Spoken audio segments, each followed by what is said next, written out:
Bismillahirrahmanirrahim. Assalamualaikum warahmatullahi wabarakatuh. Alhamdulillahirabbil alamin wassalatu wassalamu ala asyrafil anbiya'i wal mursalin nabiyyina Muhammadin wa ala alihi wa sahbihi ajma'in, amma ba'd. Alhamdulillah, segala puji milik Allah Subhanahu wa taala, yang mana tidak ada ilah yang berhak untuk diibadahi melainkan Allah Subhanahu wa taala. Kemudian shalawat serta salam semoga Allah Subhanahu wa taala limpahkan dan juga curahkan kepada nabi kita yang mulia, Nabi Muhammad sallallahu alaihi wasallam. Ikhwan dan akhwat, a'azani Allah wa iyyakum. Alhamdulillah, pada kesempatan malam hari ini kita masih diberikan nikmat dari Allah Subhanahu wa taala sehingga kita bisa melanjutkan pelajaran Al-Islam 3, yaitu fikih ibadah. Dan pada kesempatan malam ini juga kita akan membahas tentang bab baru, yaitu bab istinja. Pengertian istinja. Ya, di sini sebelumnya kenapa kita membahas pembahasan istinja? Ya, karena istinja adalah syarat sahnya wudu seseorang. Ya.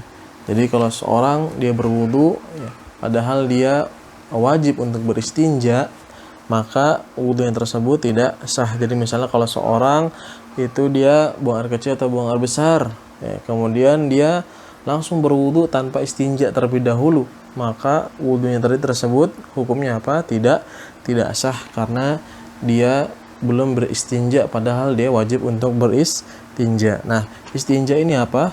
Istinja adalah membersihkan kotoran dari dua tempat keluarnya dengan air, ya, atau garis bawah dengan air, ya.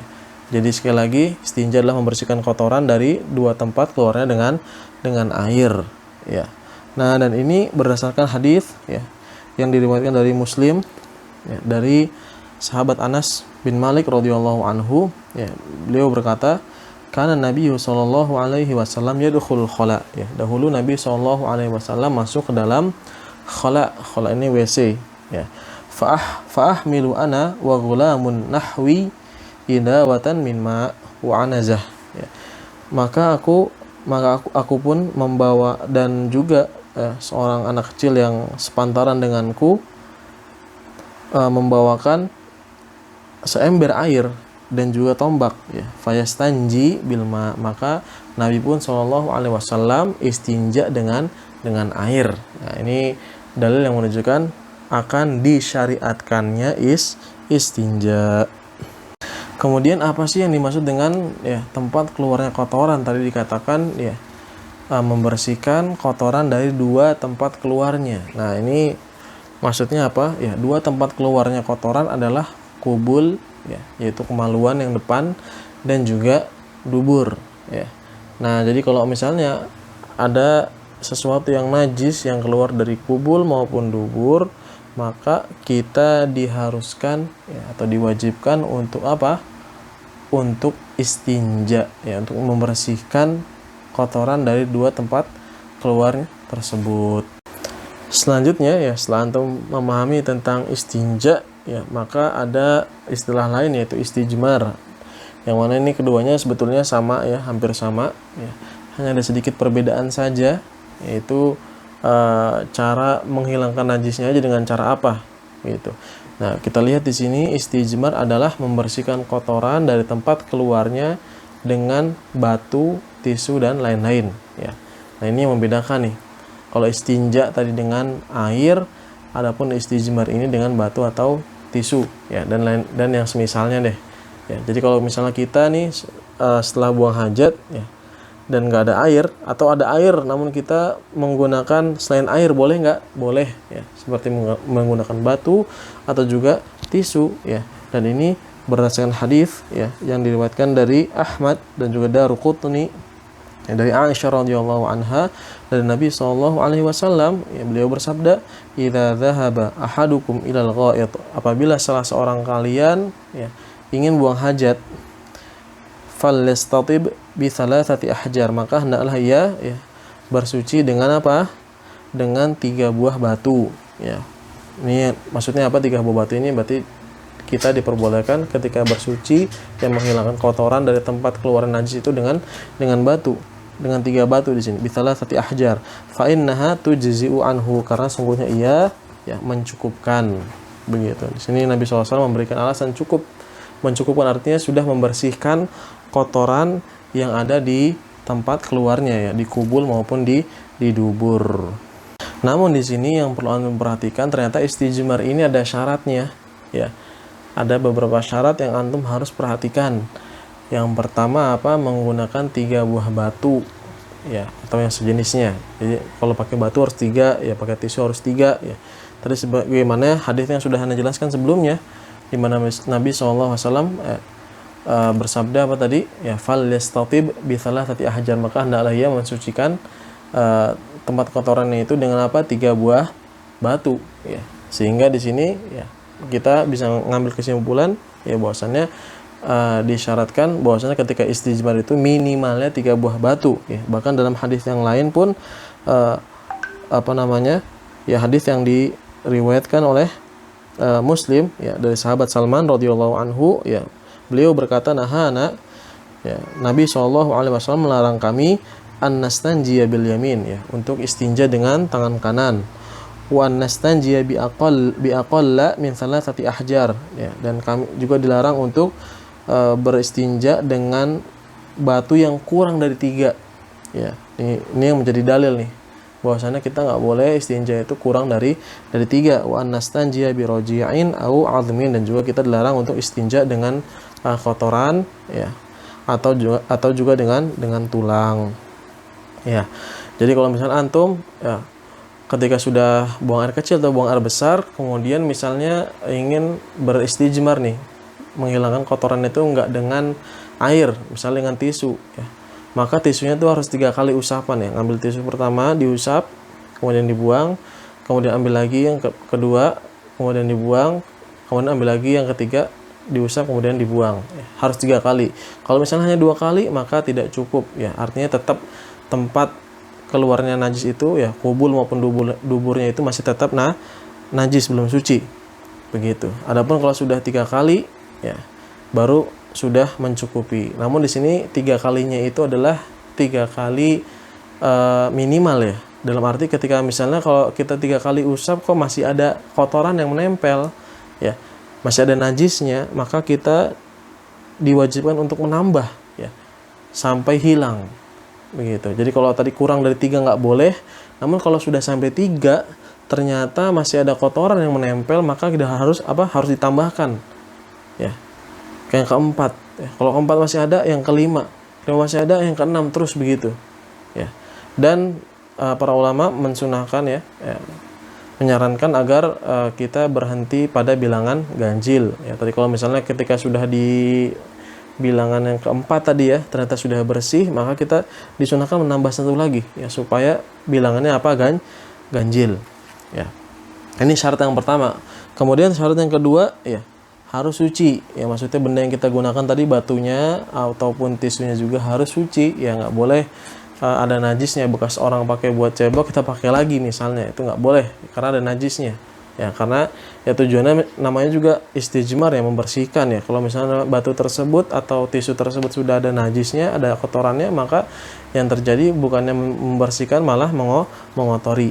Kemudian yang ketiga adalah mubah ya, maksudnya batu atau tisu yang kita pakai itu adalah barang yang mubah ya, milik kita sendiri ya, atau barang yang memang diperuntukkan untuk digunakan untuk bersuci ya. Adapun kalau misalnya barang tersebut barang curian, antum misalnya mau buang air kecil ya, namun ketika antum buang air kecil nih pengennya pakai tisu ya, kemudian tisunya ini cuma ngambil dari dari orang lain ya. Ternyata tisu yang antum pakai ini ngambil dari orang lain ya, teman antum nggak ada, antum ambil aja gitu aja dari mejanya misalnya tanpa izin terlebih dahulu, kemudian antum gunakan untuk bersuci ya, sudah 3 kali ya sampai bersih ya, maka istijmar antum tersebut tidak sah ya, karena batu atau tisu yang antum pakai ini tidak mubah ya, artinya bukan milik antum, haram dia, sesuatu yang haram.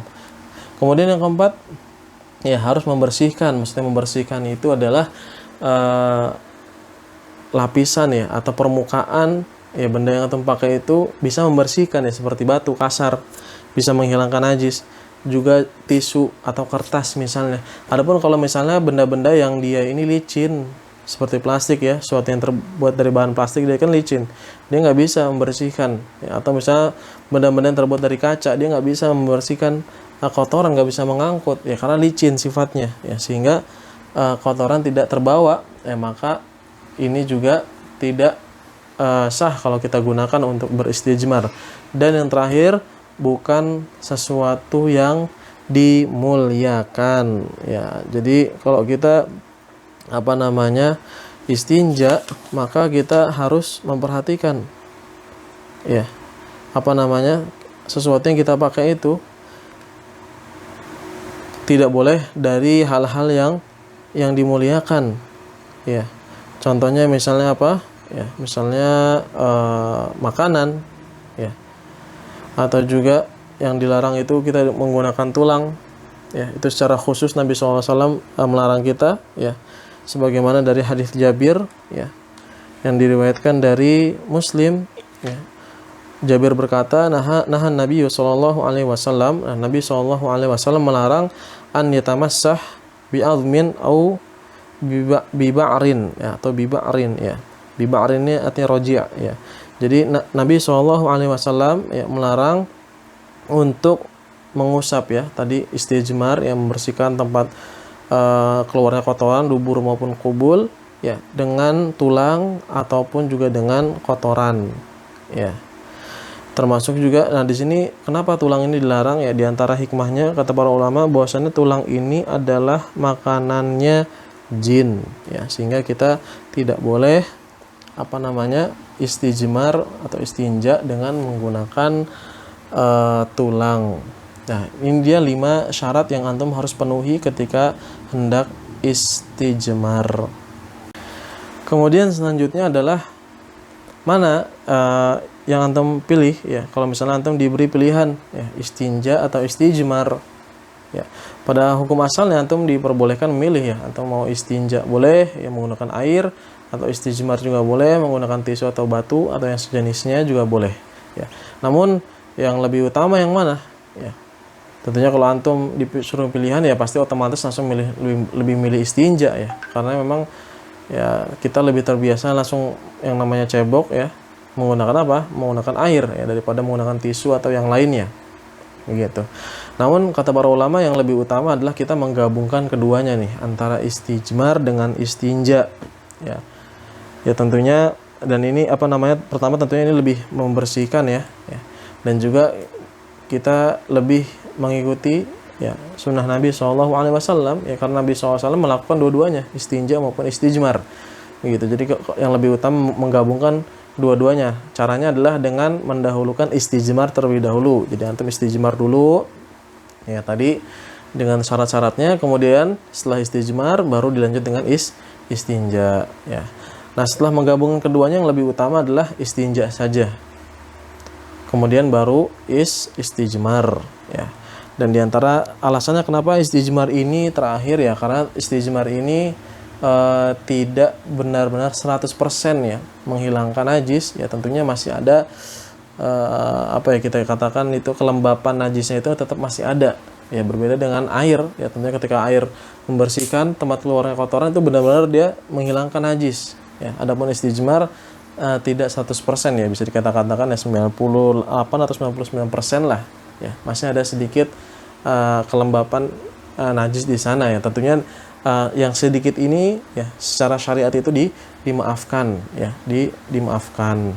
Selanjutnya, pembahasan selanjutnya adalah tentang hal-hal yang disunahkan ketika buang hajat ya. Apa saja yang disunahkan ketika buang hajat? Yang pertama di sini ya membaca ketika masuk kamar mandi ya, masuk WC, kita disunahkan untuk berdoa terlebih dahulu ya. Doanya apa ya? Yang pertama bismillah, kemudian Allahumma inni a'udzubika minal khubuthi wal khaba'ith ya. Pertama kita menyebut basmalah dulu, kemudian kita berdoa Allahumma inni ya Allah, sungguhnya aku a'udzubika ya berlindung kepadamu minal khubuthi wal khaba'ith, dari gangguan jin laki-laki maupun jin perempuan ya. Nah, di sini kenapa kita disunahkan membaca basmalah terlebih dahulu, bismillah ya, atau membaca tasmiyah dengan bukan basmalah, tasmiyah. Karena kalau basmalah bismillahirrahmanirrahim ya, membaca tasmiyah, baca basmalah bismillah aja ya. Karena ketika kita membaca bismillah ini ya, maka syaitan atau jin ini nggak bisa melihat aurat kita. Dan ini berdasarkan hadis yang sahih yang diriwayatkan dari Ibnu Majah dan Tirmidzi, ya. Dari sahabat Ali radhiyallahu anhu, beliau berkata, bersabda Rasulullah sallallahu alaihi wasallam, satru ma bainal jinni wa aurati bani Adam idza dakhala al-khala an yaqula bismillah, ya. Jadi pembatas, ya, atau penutup antara jin dan aurat Bani Adam, ya, anak Adam atau manusia, idza dakhala al-khala, apabila mereka masuk dalam WC atau kamar mandi, an yaqul, ya, yaitu ucapan bismillah. Jadi ucapan bismillah ini menjadi pembatas, ya, penutup, ya, antara jin dan aurat manusia, ya. Oleh karena kita hendaknya ketika masuk kamar mandi, ya, sebelum masuknya itu kita baca bismillah, Allahumma inna a'udzubika minal khubuthi wal khaba'ith, baru masuk, gitu. Nah, kemudian yang kedua adalah kita membaca doa keluar kamar mandi, ya. Bacaannya seperti apa? Kita baca ghufranak, kemudian Allahumma ja'alni minat tawwabina wa ja'alni minal mutatahhirin, ya. Ghufranak, ya, ampunilah aku, ya, atau aku mohon ampun kepadamu. Kemudian apa? Ya Allah, Allahumma ja'alni, ya Allah, jadikanlah aku minat tawwabin, termasuk orang-orang yang taubat, wa ja'alni, dan jadikanlah aku minal mutatahhirin, termasuk orang-orang yang bersuci, ya. Nah, di sini ada hal yang unik, ya. Nah, kenapa kita disunahkan untuk mengucapkan ghufranak, ya. Ya Allah, ya, aku mohon ampun kepadamu, gitu kan. Dan ini pertama, kenapa dalil disunahkan kita membaca ghufranak adalah hadis yang diriwayatkan dari Abu Dawud dan juga Tirmidzi, ya, dari Aisyah radhiyallahu anha. Beliau berkata, kana sallallahu alaihi wasallam, ya, dahulu Rasulullah sallallahu alaihi wasallam idza kharaja minal khala, apabila keluar dari kamar mandi atau WC, qala ghufranak, ya, beliau mengatakan ghufranak, ya. Para ulama menjelaskan, ya, hikmahnya kenapa? Ya, karena ketika kita berada dalam kamar mandi ini, kita ini terhalang untuk beribadah, ya. Terhalang untuk beribadah, sehingga apa? Sehingga, ya, Nabi SAW, ya, memberikan contoh kepada kita untuk beristighfar ketika itu, mohon ampun kepada Allah Subhanahu wa taala. Kemudian yang ketiga, mendahulukan kaki kiri nih ketika masuk kamar mandi. Ya, tentu alasannya jelas, ya, karena kamar mandi ini adalah tempat yang tidak mulia, ya, yang dihinakan, tempat yang hina, sehingga kita mendahulukan kaki kiri terlebih dahulu, dan ketika keluar kita menggunakan kaki kanan. Dan ini adalah kebalikannya ketika kita masuk masjid. Kalau kita masuk masjid, kita mendahulukan kaki kanan karena masjid adalah tempat yang mulia. Adapun ketika kita keluar, maka kita mendahulukan kaki kiri.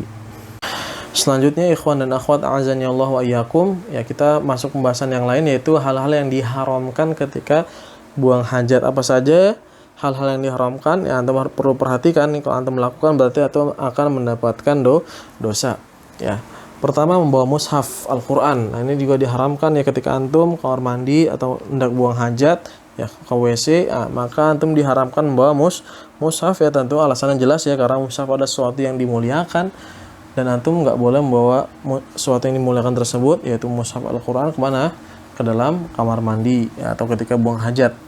Kemudian yang kedua, ya, buang air kecil atau buang air besar pada beberapa tempat berikut nih juga dilarang antum ketika buang hajat, ya. Antum perlu memperhatikan nih beberapa tempat tersebut, ya, karena itu dilarang untuk buang hajat di sana. Yang pertama, air yang tergenang, ya, air yang tidak mengalir. Kemudian di jalan orang lewat, maksudnya jalan yang biasa orang lalui, ya, tengah jalan, buang air besar sana. Kemudian, ya, walaupun nggak mungkin, ya, orang yang waras nggak mungkin buang hajat di tengah jalan, tapi bisa jadi ada aja yang buang hajat di sana, gitu kan, karena udah kebelet misalnya, ya. Kemudian yang ketiga, di tempat berteduh, ya, tempat orang biasa berteduh, ya, entah di bawah pohon atau misalnya tempat khusus yang biasa dipakai oleh orang-orang untuk berteduh misalnya, ya. Kalau sekarang biasanya mungkin seperti halte, ya, bisa juga. Kemudian yang keempat, di taman umum, ya. Yang kelima, di bawah pohon yang berbuah, ini juga dilarang. Kemudian yang keenam adalah di sumber air, ya. Yang pertama di sini dilarang untuk kita buang hajat di area yang tergenang, ya. Ini berdasarkan hadis yang sahih yang diriwayatkan dari Bukhari dan Muslim dari sahabat Jabir radhiyallahu anhu dari Nabi SAW. annahu, ya, bahwasanya Nabi SAW naha anil bauli fil ma'ir raqid, bahwasanya Nabi SAW ini melarang kita untuk buang air kecil di air yang tergenang, ya. Dan juga dalam hadis yang lain Nabi SAW bersabda, ya, hadis yang diriwayatkan dari Abu Daud dan Ibnu Majah, ya, sanadnya hasan. Beliau Rasulullah SAW bersabda apa? Ittaqul mala'in, ittaqul mala'in, ya, ittaqul mala'in ats-tsalas, ya. Jauhilah oleh kalian tempat-tempat, 3 tempat yang terlaknat, ya. Apa saja? Yang pertama, al-barazu fil mawarid wa qari'atit tariq wadh-dhil, ya, yaitu orang yang buang hajat di tempat sumber air, ya, sumber air yang mengalir, ya, atau qari'atit tariq, dan juga di tengah jalan, wadhil, dan juga tempat orang berteduh, ini dilarang, ya. Dan dalam hadis yang lain Nabi SAW, ya, hadis yang sahih yang diriwayatkan dari Muslim, ya, dari sahabat Abu Hurairah radhiyallahu anhu, anna Nabiyya sallallahu alaihi wasallam qala, bahwasan Nabi sallallahu alaihi wasallam bersabda, ittaqul la'anain, ya, jauhilah oleh kalian 2 orang yang mendapatkan laknat. Qalu wa man la'anani ya Rasulullah, ya, siapa? Mereka bertanya kepada Rasulullah, siapa 2 orang yang mendapatkan laknat? Qala alladzi yatakhalla fi tariqin nas aw fi dhillihim, yaitu orang-orang yang yaitu orang yang mereka ini buang hajat di jalan-jalan manusia, jalan-jalan orang, ya, yang biasa orang lalui, atau di tempat berteduh mereka. Ya, ini dalil tentang haramnya kita buang hajat di beberapa tempat tersebut. Kemudian hal-hal yang diharamkan ketika buang hajat yang lainnya adalah yang ketiga, menyentuh kemaluan dengan tangan kanan, ya. Dan ini dan yang keempat juga istinja dengan tangan kanan, ya. Ini dua hal ini disebutkan dalam satu hadis, ya, di mana Nabi Shallallahu alaihi wasallam, ya, bersabda dalam hadis yang sahih yang diriwayatkan oleh Bukhari dan Muslim.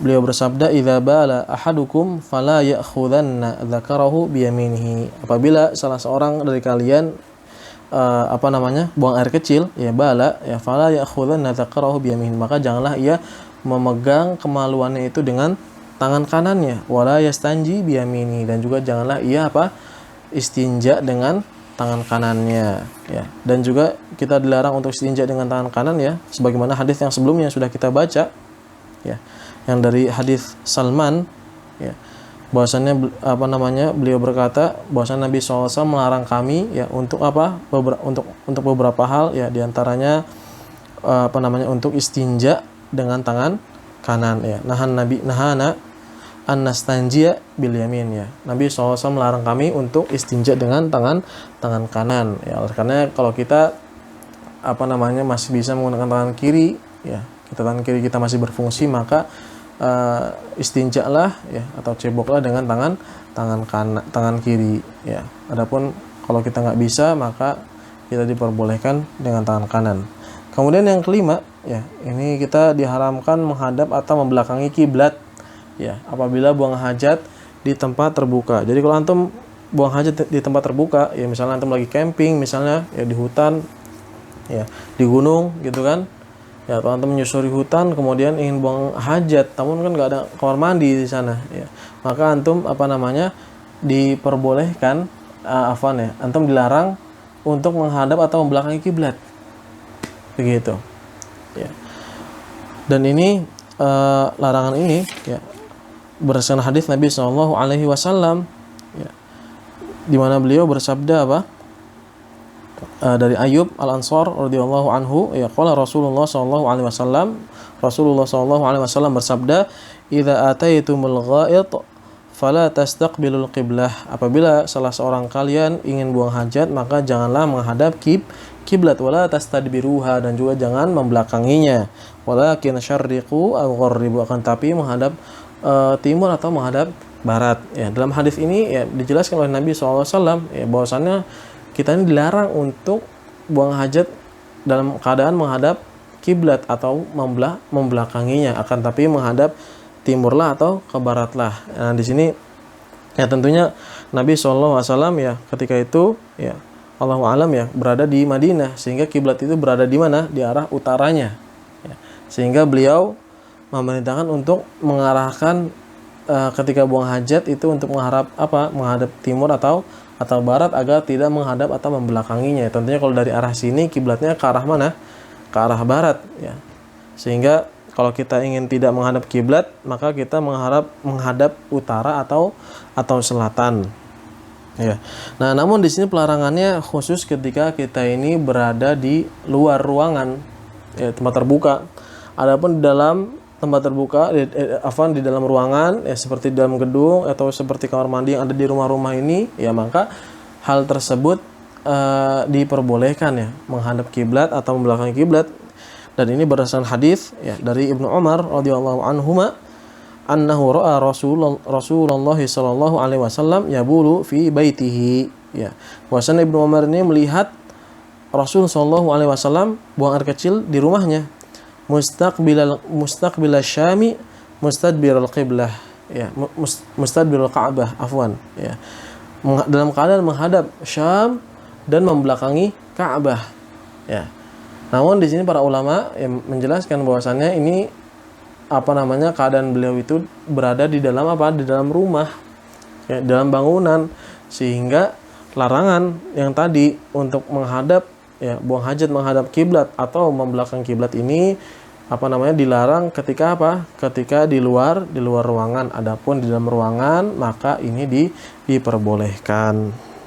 Dan pembahasan terakhir yang bisa Ana jelaskan pada kesempatan kali ini yaitu tentang hal-hal yang dimakruhkan ketika buang hajat, ya. Apa saja hal-hal yang dimakruhkan ketika buang hajat? Yang pertama di sini buang hajat di lubang. Nah, ini dimakruhkan. Jadi kalau ada orang ingin buang hajat, ya tentunya ketika berada di luar, ya. Di lubang di sini maksudnya adalah di lubang yang ada di di hutan, begitu kan, atau di tempat-tempat alam bebas gitu. Adapun kalau misalnya di WC ini yang memang lubang tersebut dikhususkan untuk buang hajat, maka itu tidak masalah. Ya, ini maksudnya lubang-lubang yang ada di alam, ya, yang terbentuk dengan sendirinya. Nah, ini dilarang, ya. Dan ini kenapa kita bukan dilarang, ya, dimakruhkan. Ya, dimakruhkan. Ya. Memang dilarang tapi tidak secara keras, secara jazim. Artinya kalau antum tinggalkan antum mendapatkan pahala gitu. Dan ini dimakruhkan, ya, dimakruhkan untuk buang hajat di lubang yang pertama, ya. Dan ini berdasarkan hadis yang sahih, ya, dari riwayat Abu Daud dan An-Nasa'i, ya, dari sahabat Abdullah ibn Sarjis, ya. Sarjis atau Sirjis, Allah alam cara bacanya seperti apa, ya. Beliau berkata, anna Nabi sallallahu alaihi wasallam, bahwasanya Nabi sallallahu alaihi wasallam naha an yabula fil juhri, ya. Nabi SAW melarang untuk buang air kecil di lubang. Qila liqatadah, ya. Dikatakan kepada Qatadah, fama balul juhr, ya. Maka kenapa memang lubang tersebut, ya, enggak boleh dipakai buat air kencing, ya, buat buang air kecil? Qal yuqalu innaha masakinul jin, ya. Karena sungguhnya, ya, lubang-lubang tersebut adalah tempat tinggalnya jin, begitu. Dan juga di antara hal yang lain, ya, para ulama menjelaskan, ya, karena dikhawatirkan lubang tersebut adalah tempat tinggal hewan buas, ya, yang sehingga ketika antum buang air kecil di situ dan ternyata hewan tersebut merasa terganggu sehingga hewan tersebut menyerang antum. Dan ini memberikan mudarat, ya, sehingga para ulama menghukuminya, ya, untuk buang air kecil di sana makruh. Kemudian yang kedua adalah berbicara. Ini juga dimakruhkan berbicara ketika buang hajat, ya, buang air kecil atau buang air besar. Dan ini berdasarkan hadis, ya, bahwasannya seorang laki-laki, ya, hadis yang sahih, ya, diriwayatkan dari Muslim, ya, bahwasannya seorang laki-laki melewati Nabi SAW dalam keadaan Nabi SAW ini sedang buang hajat, buang air kecil, ya. Fasallama alaihi, kemudian laki-laki tersebut memberikan salam kepada Nabi SAW, assalamualaikum, falam yarud alaihi, namun Nabi SAW enggak membalasnya. Ya, maka di sini para ulama mengambil kesimpulan bahwasannya berbicara ketika buang hajat ini hukumnya makruh. Kemudian Yang ketiga, dan ini yang terakhir, adalah membawa sesuatu yang ada padanya menyebut nama Allah Subhanahu wa taala. Di sana ada zikir kepada Allah Subhanahu wa taala, ada penyebutan nama Allah Subhanahu wa taala, ya, maka itu dimakruhkan. Ya, kalau antum misalkan bawa tulisan-tulisan yang di sana ada zikir pada Allah Subhanahu wa taala, menyebut nama Allah Subhanahu wa taala, atau misalnya mata uang zaman dahulu, ya kan, dirham atau dinar itu tertulis misalnya lafaz Allah Subhanahu wa taala, maka itu dimakruhkan dibawa ketika buang hajat, ya, dimakruhkan membawa ketika masuk ke dalam WC, ya, kecuali ada kebutuhan. Kecuali ada apa? Kebutuhan. Kalau misalnya antum memang ada kebutuhan, ya, seperti misalnya nggak bisa antum tinggal, ya, kalau antum tinggal nanti hilang, maka antum terpaksa untuk membawanya, maka itu tidak masalah, ya. Dan tapi di sini antum harus bedakan, ya, antara mushaf, ya. Adapun mushaf itu diharamkan secara mutlak, ya, diharamkan. Antum nggak boleh membawa Al-Qur'an ke dalam WC atau ketika antum buang hajat. Adapun membawa sesuatu yang ada penyebutan nama Allah, maka itu hukumnya apa? Makruh. Allahu taala a'la wa a'lam. Baik, alhamdulillah selesai sudah pembahasan yang bisa Ana jelaskan pada kesempatan malam hari ini. Semoga penjelasan yang singkat ini bermanfaat untuk antum semuanya, dan juga jangan lupa untuk senantiasa diamalkan. Silakan apabila ada pertanyaan ditanyakan. Mohon maaf apabila ada salah-salah kata. Subhanakallahumma bihamdik, asyhadu an la ilaha illa anta astaghfiruka wa atubu ilaik. Assalamualaikum warahmatullahi wabarakatuh.